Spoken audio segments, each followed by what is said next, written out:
we should be allowed to use it.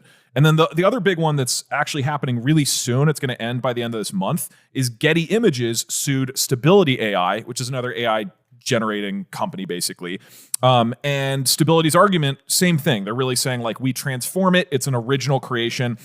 Plus, they're really funny because they're like, we trained it in America and you're suing us in Britain. So like, so piss off. Laws don't apply. Yeah. So then they sued them in America too. But so there is a trial right now, which is going to end in 2-ish weeks, where this major case that will determine whether a huge AI company that makes AI images can claim fair use and therefore train off of everybody else's data for free. And depending on how this goes in some of the other cases, it's going to affect whether these AI companies will need to actually pay the people who make all of this stuff rather than just taking it all and doing it for free.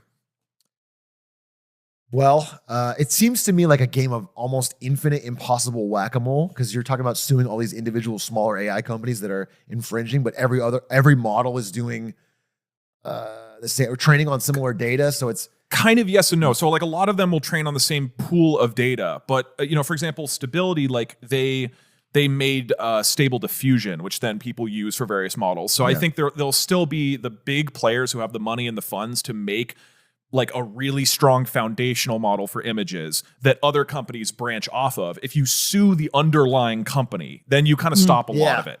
It's not super easy to go make one of these things. You do need some serious resources. I can see that. It kind of reminds me, this is probably not a good analogy, but it does remind me of when I was younger, of the huge recording industry lawsuits on piracy. Right. Napster. Yeah, they would sue a person and be like, for every song you downloaded, you need it you was like $40,000. Yeah. And it's like some 14-year-old girl who downloaded albums is like now in It debt is exactly that, yeah. $6 billion. No, but I mean, it's different because these companies are the only ones that can make this stuff. So the piracy's more distributed and it can be like off the grid. So I see what you're saying. Like they were able to take down Napster, but they couldn't take down piracy. But in this case, you can't do it without the Napster. They'll still be able. So I see what you're saying. You're right. I'm just saying a bit of a pushback. Like it is sort of consolidating in different areas, but definitely this will always exist to some degree. And basically these cases that are now launching or concluding are going to dictate what the publishers of content choose to do.